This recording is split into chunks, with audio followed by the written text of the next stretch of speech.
Inconvenientes con el servicio de internet. ¿Y cuál es la idea? Que la entrevista que vamos a realizar con el doctor Pablo Campos, que forma parte del comité de COVID del Hospital Saporiti, la puedan escuchar por la radio, pero también la puedan ver por todas las redes sociales de Ciudad FM, en ciudadfm.net, en el Facebook, y también luego va a estar la nota subida en YouTube. ¿Cómo estás, Pablo? Qué gusto tenerte acá en los estudios de la radio. Buen día. Hola, buen día, Hugo. Te hago extensivo el feliz cumpleaños. Bueno, muchas gracias. Y bueno, agradecerte la invitación para poder estar acá. Un saludo a la audiencia. Bueno, decidimos que el doctor viniera a los estudios de la radio porque por ahí telefónicamente no es lo mismo. Acá podemos charlar y pueden surgir temas o la gente mandar mensajes de, lógicamente, lo que hoy estamos atravesando, y es el coronavirus, una enfermedad que se desconoce en el mundo, que no hay vacuna, que estamos con la expectativa de ver cuándo finalmente llegará esa vacuna tan ansiada para poder mitigar los efectos del virus.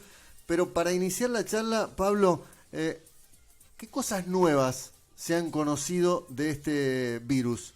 De lo que por allá cuando arrancó la pandemia lo desconocíamos.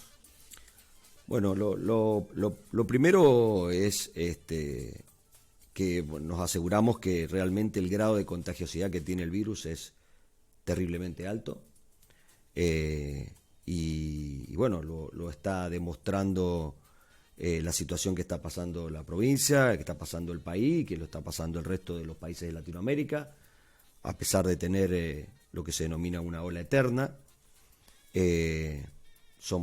Hay 5 países en Latinoamérica: Argentina, Brasil, Chile, México y Colombia, que hacen más de 170 días que están en cuarentena, y a pesar de eso lo que han logrado es un aplanamiento de la curva, extender el pico o la presentación del pico, tratando de no sobretensionar al sistema de salud, pero evitando poder bajar un número que es un número que se utiliza mucho en epidemiología, que es el famoso número RO, que la gente ha escuchado hablar, que es simplemente disminuir la transmisión comunitaria del virus, ¿no?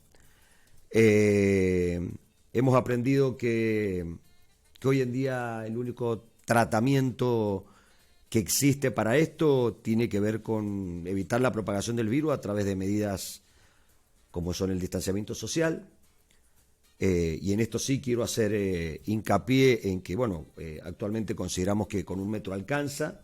Eso está en absolutamente revisión por estos nuevos documentos que aparecen en el mundo, en el cual se ha podido, valga la redundancia, documentar de que el virus podría generar una aerolización y permanecer durante 4 o 5 minutos en el aire, sobre todo en espacios cerrados. Y el hecho de hablar, de gritar, de cantar, podrían también ser factores que hacen que, sobre todo hablar fuerte o hablar durante mucho tiempo, estar mucho expuesto al virus, mucho tiempo expuesto, más de 15 minutos, ya te digo, sobre todo en espacios cerrados, este distanciamiento va a tener que ser, creo, revisto. No creo que 1 metro vaya a alcanzar. El uso del tapaboca, entendiendo por el uso del tapaboca no ponerse una bufanda de lana, sino un verdadero tapaboca. O un cuellito como se utiliza. Un tapaboca, la correcta mascarilla, que en realidad el término es mascarilla, sí. Llámese barbijo o tapaboca, tiene que tener al menos 2 o 3 capas. Y de esas capas una debería ser de algodón, para que se remedie o se asemeje al que utilizamos los médicos, ¿sí? Al de tipo quirúrgico, ¿no? Porque se ha demostrado que con eso disminuye ostensiblemente la posibilidad de que el virus ingrese por las vías respiratorias.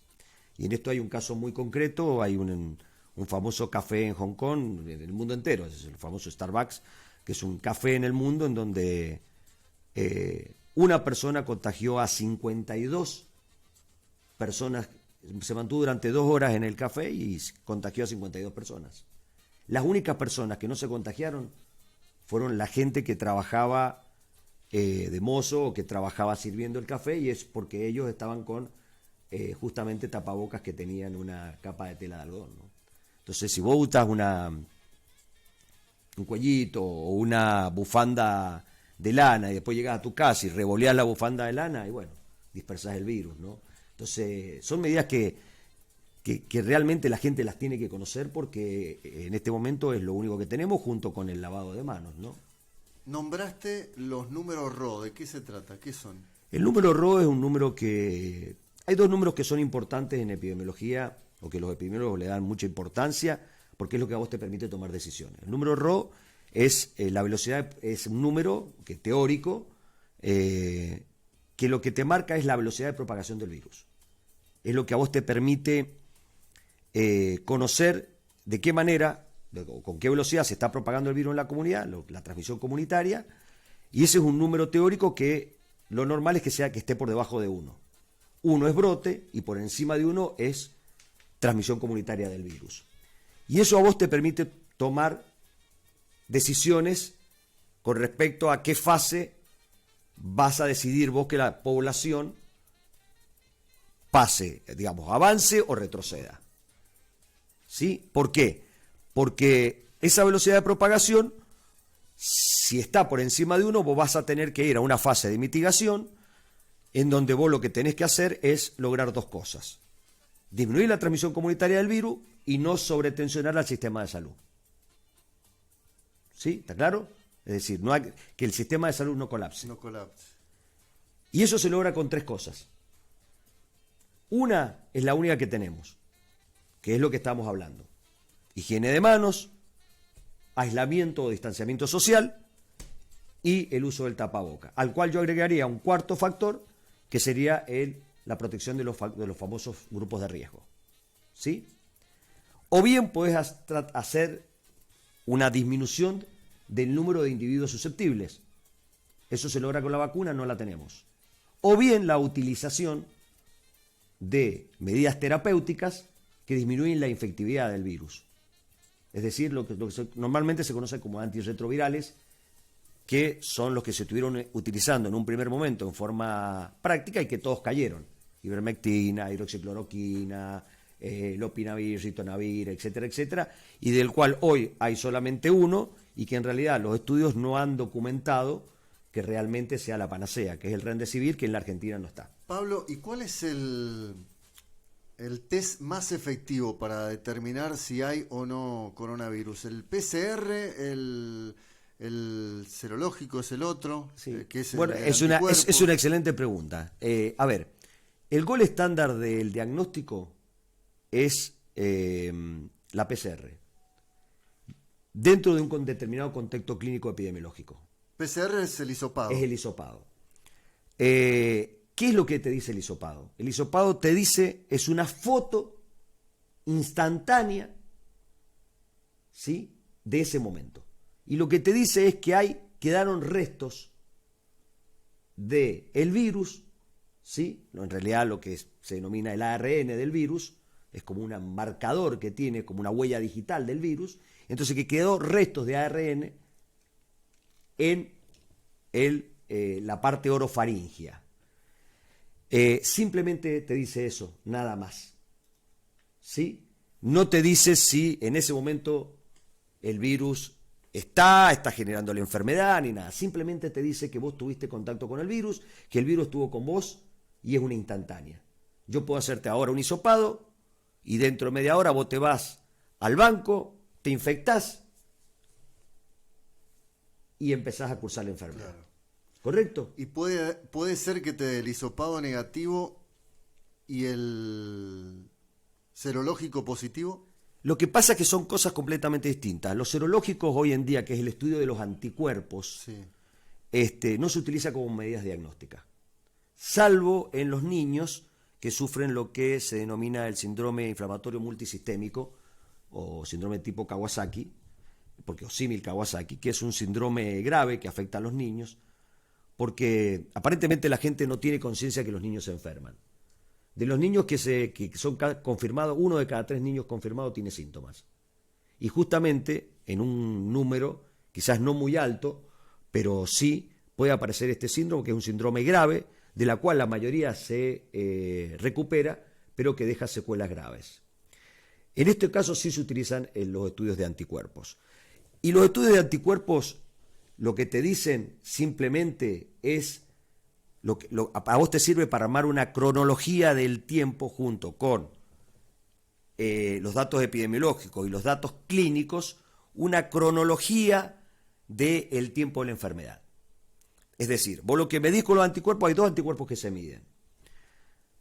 Quiero aclarar que esto no se hace en cualquier lado, tiene que estar estandarizado, el laboratorio que lo hace tiene que ser aprobado por el Ministerio de Salud.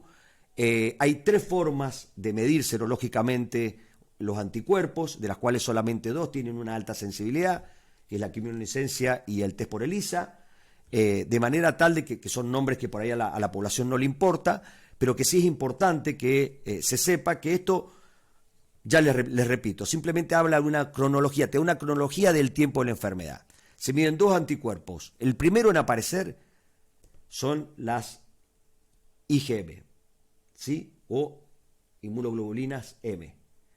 Generalmente empiezan a aparecer en sangre alrededor entre el día 9 y el día 10, ¿sí? Y en muchos casos se extienden al día 14. Y pocos días después aparecen las inmunoglobulinas G.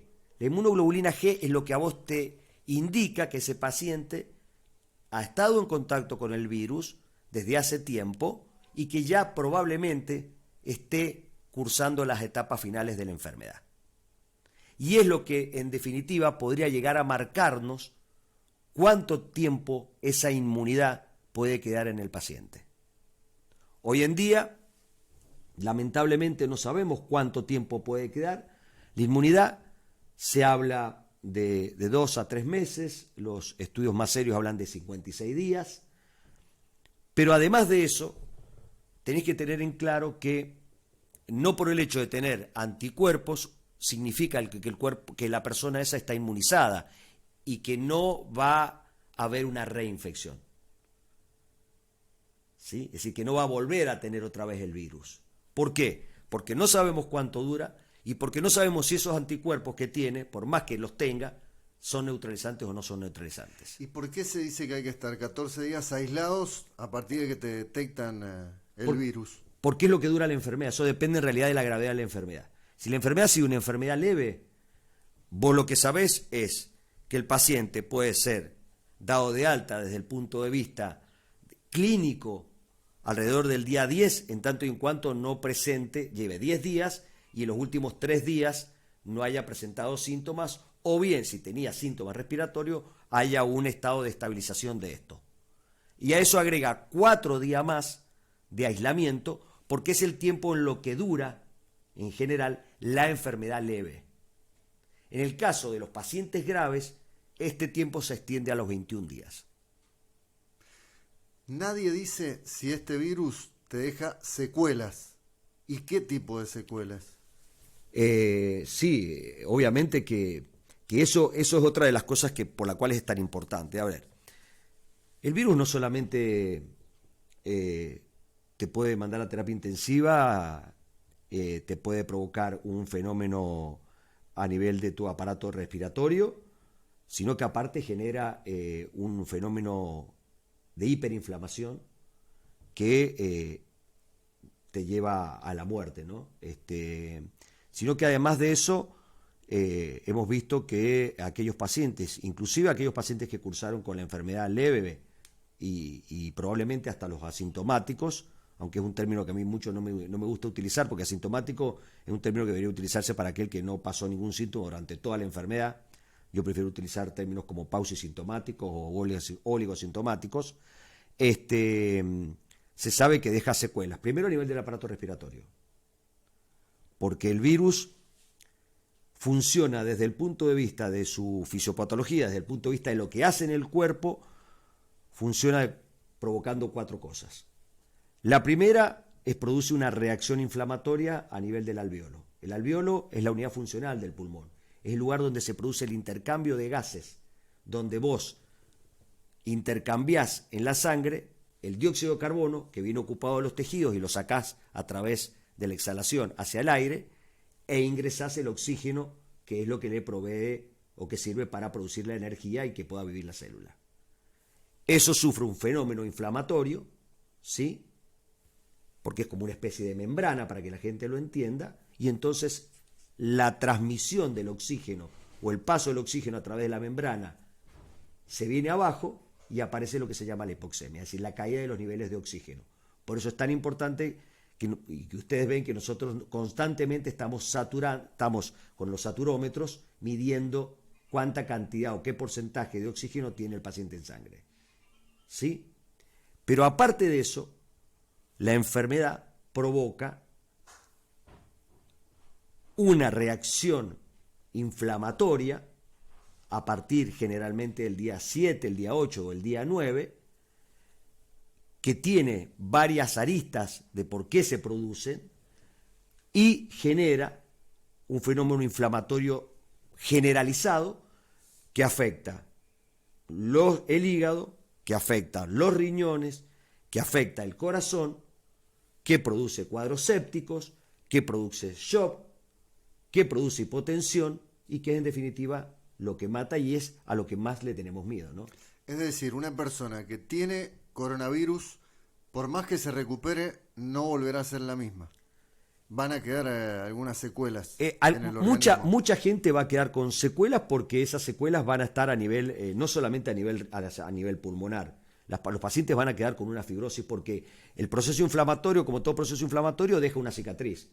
La cicatriz, en este caso, es la fibrosis del pulmón. ¿Sí? Dependiendo del nivel de compromiso que hayas tenido, vos vas a quedar con mayor o menor capacidad. Hoy en día vos hablas con una persona que lleva 40 días de que cursó la enfermedad y sigue teniendo tos, o sigue teniendo falta de aire, o no puede volver a hacer las tareas cotidianas que hacía, no puede volver a jugar a la pelota como jugaba antes, o no puede volver a andar en bicicleta o a salir a correr con la misma capacidad con que lo hacía antes. Pero aparte está demostrado que esto deja secuelas a nivel neurológico. En aquellos pacientes en donde el virus ingresa y logra atravesar o llegar al sistema nervioso central, y en esto aquellos pacientes que tienen justamente anosmia o digeneusia, es decir, la pérdida del gusto del olfato, quedan con secuelas. Una de las secuelas muy, muy interesantes es la famosa nube del coronavirus o neblina del coronavirus. Son pacientes que empiezan a perder la capacidad de sacar, es como que empiezan a estar, cuando están pensando, se empiezan a aparecer determinadas lagunas mentales. Entonces empiezan a tener dificultades para sacar cosas o cuentas fáciles, para recordar cosas.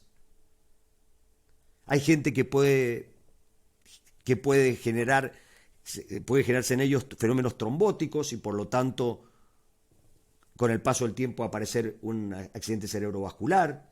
Hay gente que queda con secuelas a nivel cardíaco, porque se sabe hoy perfectamente que el virus produce pericarditis, que es un proceso inflamatorio de la cubierta del corazón, o miocarditis, que es un proceso inflamatorio no se sabe si es por la misma reacción inflamatoria exagerada que tiene nuestro organismo o bien es producto de un efecto directamente citopático del virus en forma directa sobre el corazón, pero se sabe que hay receptores a nivel del corazón y por lo tanto lo afecta y produce miocarditis y puede quedar con un cuadro de insuficiencia cardíaca. Se sabe que actuar sobre el sistema nervioso central puede generar fenómenos psicóticos. Además de los fenómenos mismos de la cuarentena, del aislamiento, del paciente que estuvo ventilado y que puede quedar con trastornos fóbicos, con ansiedad, con depresión. Pablo, ¿cómo estamos hoy en Rivadavia en cuanto a los casos? Los números han ido creciendo. Días atrás se registró el mayor número de contagios, fueron 17 hasta el momento, pero hoy hay un retraso en la entrega de los resultados. ¿Era lo que esperaban? ¿Estamos en la etapa más crítica del virus? No, yo no sé si, la verdad que es muy difícil poder determinar si hoy estamos en la etapa más crítica. Estamos preocupados, pero estamos ocupados y no estamos sorprendidos. Es decir, esto sabíamos que iba a pasar. Yo creo que el pico aún no lo hemos visto. como yo te decía recién, esta ola eterna que hemos tenido en la Argentina ha hecho que, bueno, que no colapsen los sistemas, pero bueno, las palabras del gobernador en el día de ayer han sido muy contundentes.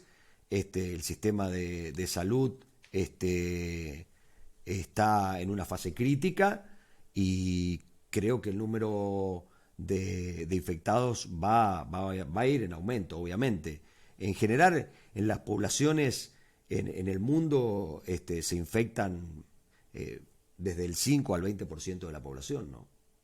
De manera tal de que, bueno, yo creo que hay falta todavía para poder ver el pico, y por eso es que apelamos a la población. Es decir, no es que a ver, mi intención no es hacer lo que hacen todos de echarle la culpa a la población. Simplemente es de concientizarla que esto es una enfermedad del que ha pasado 7 meses, que es muy joven, que tenemos muchos conocimientos, pero que esos conocimientos no nos alcanzan. No nos alcanzan porque no tenemos vacunas, porque no tenemos medidas, no tenemos medicamentos para actuar sobre esta situación, y solamente tenemos lo que podemos ofrecer, que es el distanciamiento, el uso de barbijos como corresponde y la higiene de manos. Y agrego un cuarto fenómeno, como les dije, que tiene que ver con cuidar los grupos de riesgo. Pero es la única manera. Pero no estamos sorprendidos, no estamos. Y cuando llegue la vacuna, porque se habla de que hay una gran cantidad de vacunas en estudio en realidad. Si esto demora, porque unos hablan de un momento, otros que el año que viene, hasta que no aparezca la vacuna, es eso lo que hay que hacer, lo que acabas de mencionar, esas 4 cosas que acabas de mencionar. Pero digo, para que sea utilizada la vacuna, ¿qué se necesita? Una vacuna, para ser utilizada seriamente, pasa por diferentes fases. La primera fase es una fase que se llama preclínica, que se estudia en el laboratorio, donde vos tenés restos de virus, vas haciendo secuenciaciones, vas determinando cómo crece el virus, cómo se multiplica. Luego pasás a una fase. Hay 2 cosas que son importantes en la vacuna. Uno es la seguridad y otra es la eficacia. La segunda fase, la fase, lo que se llama fase número 1, es la fase de seguridad. Es donde vos estableces en un pequeño número de voluntarios sanos, le das la vacuna y evaluás cuál es la seguridad. Es decir, que no produzca efectos colaterales graves en esa persona. La fase 2, tomás un grupo de voluntarios sanos, le inyectás la vacuna y evaluás la eficacia de la vacuna. Es decir, si realmente la vacuna te va a servir para que el sistema inmunológico produzca anticuerpos que te protejan de la infección del virus o que haga que la infección no sea tan grave. Y la fase 3 es la fase clínica, que es la más importante y es la que justamente, tengo noticias, están queriendo saltar, porque acá hay un fenómeno de tipo económico y político que hace que quieran salir a ver quién es el primero que la tiene, ¿me entendés?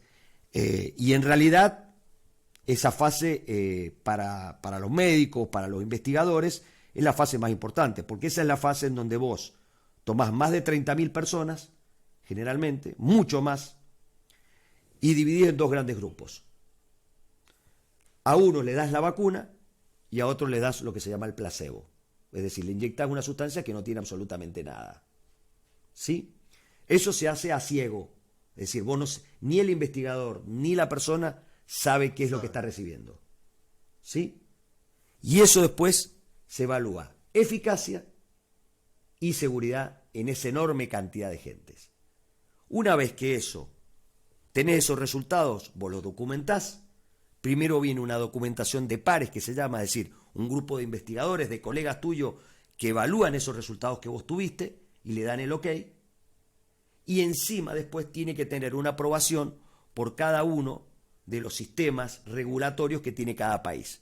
Por ejemplo, la FDA en los Estados Unidos, la ANMAT en la Argentina. Eso lleva una enorme cantidad de tiempo. La vacuna del sarampión llevó 7 años. Y esas etapas no se pueden quemar. Por eso hoy escuchás de que vamos a sacar la vacuna a riesgo. ¿Qué significa riesgo? y vamos a sacar la vacuna. ¿Y qué es lo que hizo Rusia? Rusia saltó fases. Entonces, la está utilizando a riesgo. Es decir, la inyecta y bueno, vemos a ver qué pasa. Probamos. ¿El plasma da resultado en los pacientes con COVID?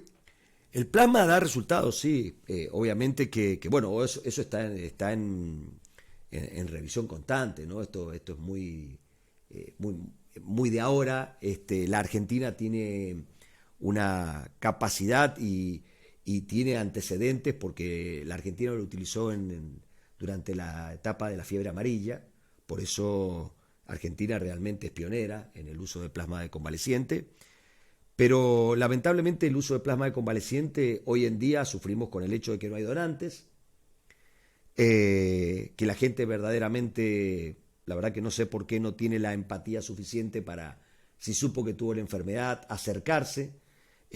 No es tan difícil. Hablando con los directivos, probablemente empecemos nosotros a tener protocolos de acción con el plasma de convaleciente.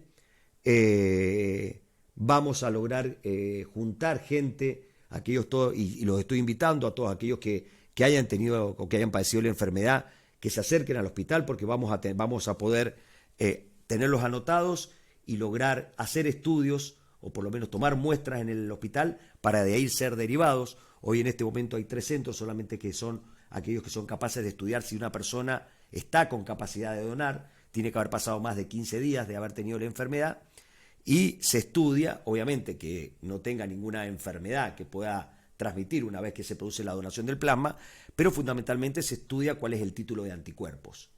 El problema que tiene el plasma de convaleciente es que medimos el título de anticuerpos, pero no medimos si realmente esos anticuerpos tienen la capacidad de neutralizar o no al virus.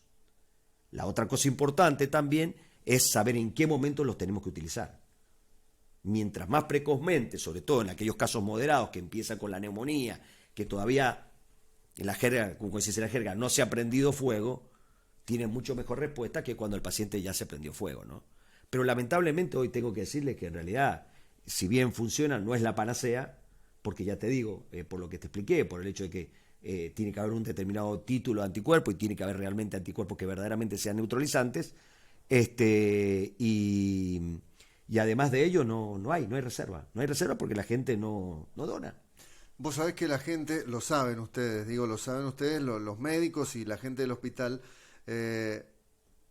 pone las quejas por ahí de que les dan turnos para hisoparse cuando tienen síntomas y dicen, ¿por qué no nos hacen el hisopado inmediatamente? Hay demora en la entrega de los resultados. Hoy, ¿cómo están trabajando con ese tema? Porque hay un retraso importante en la recepción de los resultados que han hecho de los hisopados. Bueno, son dos cosas diferentes. Hoy en día hemos aceptado el mecanismo para que todo paciente que sea considerado sospechoso sea hisopado inmediatamente. Sea hisopado, digamos, lo que se ha hecho es abrir un consultorio de patología respiratoria, que es lo que teníamos previsto. Ahí se va a evaluar, va a haber médicos que van a evaluar a los pacientes, los van a evaluar desde un punto de vista de un criterio clínico y un criterio social, ¿no es cierto? Van a determinar cuál es el grado de si realmente cumple con los requisitos de caso sospechoso o caso confirmado, se lo va a hisopar en ese lugar, ¿no es cierto? Y ahí, a partir de ahí, se va a evaluar si esa persona, aún sin tener resultado, cumple con criterios clínicos y los criterios sociales. Los criterios clínicos tienen que ver con cuál es el grado en el que está cursando la enfermedad. Es decir, evalúa varias cosas, evalúa la edad que tiene el paciente, la frecuencia cardíaca, cuánto satura, cuál es la frecuencia cardíaca, cuál es la tensión arterial que tiene, si hay existencia de enfermedades comórbidas, como la diabetes, como la hipertensión, como el EPOC, como el asma, como la insuficiencia renal, si está en diálisis o no está en diálisis, si esas enfermedades comórbidas están compensadas o no están compensadas. Entonces, en base a eso y en base a los factores, a los criterios sociales, es decir, si esa persona se puede realmente ir a su casa, si tiene un lugar donde poder aislarse, en una habitación sola, donde tenga una puerta cerrada, si tiene un baño solo donde él pueda actuar, o si no tiene ese baño, si ese baño inmediatamente una vez que esa persona lo usó se puede desinfectar, la edad que tiene, si esa persona vive con gente que tiene más de 60 años, es Es decir, criterios que están ya perfectamente estandarizados y bueno, ahí vos, una vez que tenés esos datos, repito, clínicos, epidemiológicos, se decide si ese paciente se interna o se va a aislamiento en la casa hasta recibir el resultado. Bueno, hay una oyente que dice, yo estoy aislada, tengo síntomas, ayer llamé a OSEP, pero me dijeron que a partir del día de ayer al miércoles me harían el hisopado, muy lento el sistema y es obra social. Hoy pienso llamar nuevamente, ya que quiero saber si estoy infectada. Eso es lo que pasa en algunos casos. La gente llama y no recibe, está bien, esta persona es mutualizada, por ahí el hospital no tiene nada que ver, pero digo, en algún momento la doctora Coparoni dijo, vamos a atender a los mutualizados y a la gente que no tenga obra social también. Por supuesto. ¿Qué pasa en estos casos donde llaman, se siente con síntomas y no reciben atención? Bueno, seguramente, o por lo menos lo normal que debería haber sido es que ella debería, si ha sido así y ha llamado, seguramente se les explicó cuáles son los signos de alarma que tiene que tener, si empieza con falta de aire, si la fiebre persiste, o más de 38, o baja por debajo de 36, si empieza, como les digo, a sentirse con mucha falta de aire, y bueno, obviamente tiene que rápidamente, si ve que no tiene respuesta, acercarse por el hospital, anotarse en el hospital en lo que se llama el triage, e inmediatamente ir a hacer o enviar a la guardia, dependiendo de las horas, ¿no? En horas de la mañana y hasta una determinada hora va a funcionar el consultorio respiratorio y el otro momento tendrá que pasar por guardia y se tomarán las medidas de rigor. Nosotros hoy no estamos haciendo disquisición si son mutualizados o no son mutualizados. Nosotros hemos tenido pacientes internados, llevamos una enorme cantidad, tenemos una enorme cantidad de pacientes vistos con COVID y nosotros no estamos haciendo distinción entre si tienen OSEP o si tienen Boreal o si tienen cualquier otra obra social, ¿no? Eso no hacemos disquisición, ¿no? Pablo, ¿estamos en un momento en el que se puede decir colapsó el sistema de salud o todavía no? Estamos en una fase crítica, no está colapsado absolutamente, pero bueno, realmente es muy finito el paso de un lugar a otro, ¿no? Pero bueno, esto no nos sorprende, era lo que esperábamos porque es lo que pasó en el mundo. Bueno, para ir finalizando y te agradecemos, estamos charlando con el doctor Pablo Campos. Fuiste quien armó en un principio, en conjunto con otro grupo de médicos y profesionales de la salud del hospital, el tema del COVID en el Saporiti. ¿Está funcionando como lo habían previsto o pensás que han fallado en algo, tienen que corregir algunas cosas? Yo creo que ha funcionado bien. Hemos en los casos que hemos tenido que derivar, hemos derivado. Sabemos cuál es el techo que tiene el hospital desde el punto de vista de la complejidad, pero creo que gracias a Dios aún no tenemos que lamentar ninguna muerte en el hospital. Y el tema pasa fundamentalmente, ya te digo, por saber a dónde está nuestro techo, ¿no? Tratamos de contener a toda la gente. Creo que ahora con este consultorio habilitado, probablemente podamos filtrar y contener mucho más. Y en lo que se refiere lamentablemente al tema del retraso en los resultados, no es algo que dependa del hospital. Eso depende el laboratorio en Mendoza, en la provincia, de estos 3 laboratorios, como te digo yo, que están y que obviamente no dan a destajo, ¿no? Porque no es solamente hisopar, mandar la muestra, ellos lo estudian, eso lleva una determinada cantidad de tiempo, tal resultado y lo anotamos. Llenar una ficha requiere una enorme cantidad de documentación, desde teléfonos, cuándo empezaron los síntomas, que eso es muy importante porque nos da la cronología del tiempo de evolución de la enfermedad, cuándo se hizo el hisopado, son un montón de datos que hay que llenar. Entonces, obviamente, cuando vos tenés 900, 600, 700 muestras por día, no hay manos que alcancen para poder dar resultados, ¿no? Por eso es tan importante que los médicos, desde cuando tomamos a este tipo de paciente, cuando el paciente empieza a sospechar, consulte. Y que nosotros como médicos sepamos ser criteriosos, tener un buen ojo clínico, revisar a los pacientes y establecer cuál es el grado de severidad de la enfermedad. ¿Cuál es el criterio, en qué criterio clínico estamos parados y en qué criterio social? Y a partir de ahí tomar determinaciones. ¿Hay nuevos síntomas que tiene la enfermedad más allá de la falta de gusto, de olfato, de fiebre, de tos, esto es como yo digo, un monstruo de mil caras, es decir, tiene múltiples presentaciones, pero bueno, los síntomas no han cambiado, siguen habiendo los síntomas típicos que todos conocemos, que es la fiebre, tos, el dolor de garganta, la aparición de diarrea, la pérdida del gusto, la pérdida del olfato, como síntomas, digamos, más cardinales, ¿no? Claro. Pero bueno, puede obviamente tener algunas otras manifestaciones, puede ser que un paciente ingrese con un infarto, o que ingrese, y bueno, con una neumonía severa, y bueno, tiene diferentes formas de presentación porque depende de qué momento o qué estadio de la enfermedad es donde vos te encontrás con el paciente, ¿no? Bueno, una persona que ha tenido COVID, lo consultamos el otro día, pero vale la pena recordarlo. Pregunta si se puede volver a contagiar. Bueno, eso es algo que yo hoy no se lo puedo responder. En este fin de semana se han documentado 3 casos de reinfección, pero son casos que no son acá en la Argentina. Uno es en Hong Kong, es una persona que tuvo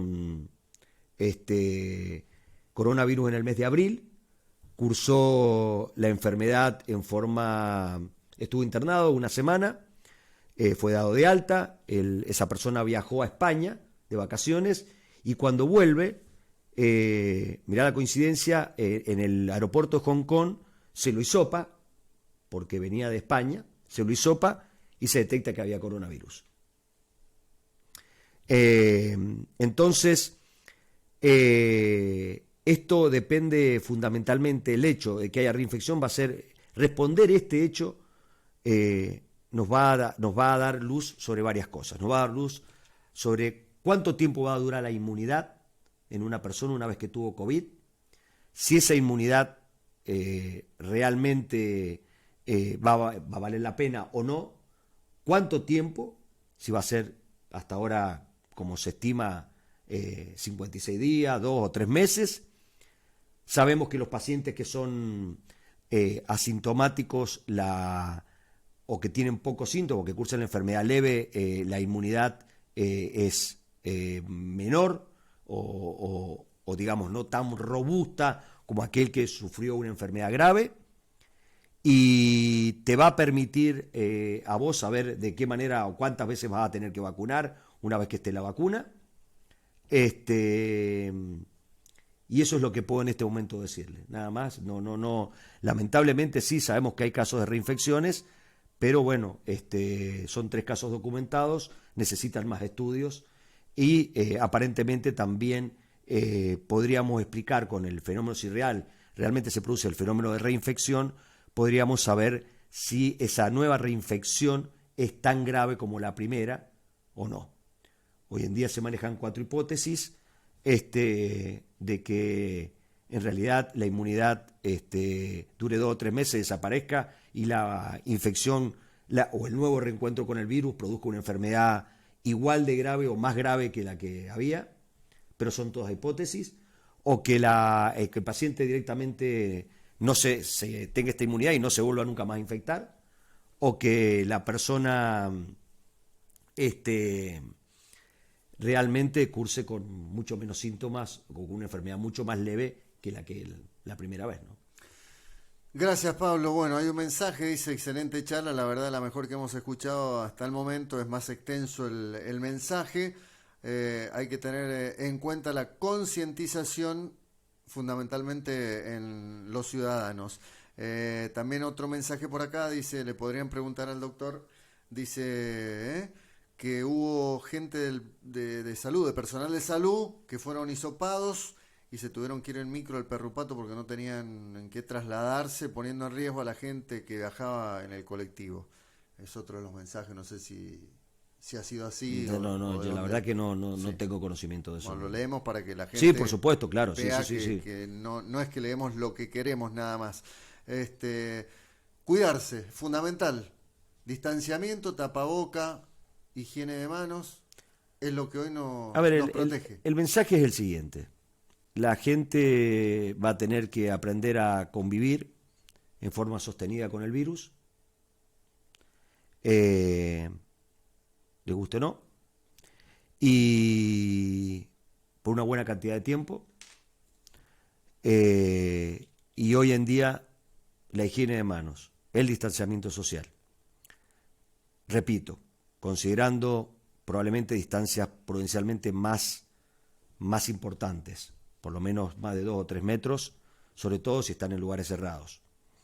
El uso de tapabocas adecuados y escudar o proteger a los grupos de riesgo es lo más importante. Vos sos de esos que piensa que, porque en Rivadavia también pasa que en las redes sociales la gente pide, el intendente tiene que volver atrás, de retroceder de fase, bloquear el ingreso de gente al departamento. ¿Te parece que esa es la solución? Lo que pasa es que volvemos a lo que te decía recién, a estos números de que decimos que San Martín tiene 160.000 habitantes y Rivadavia tiene Rivadavia tiene 60.000 y otro tiene 60. Hay un intercambio, intercambio de gente que viaja, que tiene que ir a Mendoza. ¿Cuánta gente de Rivadavia viaja a Mendoza, vuelve? Entonces,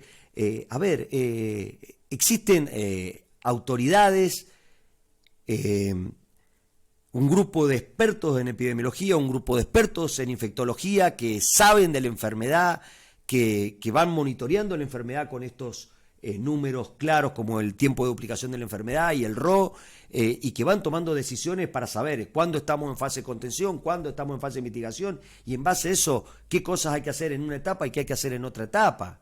Yo no creo que el intendente se tiene que dedicar a hacer las cosas, obviamente, se debe preocupar por la salud del departamento, pero él no es médico, y aún en el caso de Rufeil, por ejemplo, que en San Martín es médico, no tiene capacidad para esta toma de decisiones. ¿Sí? Para eso existe un comité de expertos. Y voy a ser claro en algo, que quiero que quede bien claro, porque es el número con el que a mí muchos yo los números, viste, que los veo muy, muy fríamente. Hay 2 números que o 4 números, ya te dije, te hablé del RO y te hablé del tiempo de duplicación. Pero hay 2 números que para mí son realmente escalofriantes. Es decir, que me generan picazón. El primero tiene que ver con la mortalidad. ¿Sí? Porque para muchos la mortalidad es un número. Pero para las personas, para quien se le murió un familiar, un amigo, un hermano, esa persona, ¿sí? Y escuche bien la gente, le robaron este virus, le robó la posibilidad de abrazarlo, de besarlo y de despedirse. Y eso es terrible. Eso es una tragedia. ¿Estamos? Entonces, 1 o 1000 muertes son números, ¿sí? Pero para cada una de esas personas, ¿sí? Es una tragedia. Y la otra cosa que me interesa decirle a la gente es que está perfectamente documentado que si vos no seguís las políticas de salud como lo indica, en este caso, el grupo de expertos, la posibilidad de muerte aumenta 14 veces. 14 veces. Así que espero haber sido claro con esto. ¿Estamos? ¿Sí? Porque son números que sí son muy importantes para la población. Porque no poder darle un abrazo a mi vieja, a mi viejo, a mi hermano, a mi primo, a mi amigo, ¿sí? Porque por protocolo no se puede, porque no lo pude despedir, porque lo vi, porque una enfermedad grave puede llegar a transcurrir durante 28 a 36 días. Y yo lo vi cuando entró al hospital y después lo vi cuando lo sacaron en una bolsa. ¿Sí? Por protocolo. ¿Sí? Es una tragedia. Entonces empecemos a concientizarnos. Empecemos a tomar verdadera dimensión de qué es esto. Pablo, gracias. Hay insumos para hisopar, eso no está faltando. No hay falta. Bueno, en algún momento se dijo que podían faltar, por eso no hisopaban. Y todas esas cosas por ahí que se generan a través de los comentarios. Muchísimas gracias por venir. Nos parece importante siempre llevarle a la gente la verdad. Eso es lo que quiere. Hay que ir con la verdad a la gente. Sí, por supuesto. Para eso estuve acá. Espero haberle sido útil. Vos sabés que yo estoy a disposición tuya y de la población para cuando lo necesite. De mi humilde lugar, yo simplemente soy un médico más del hospital.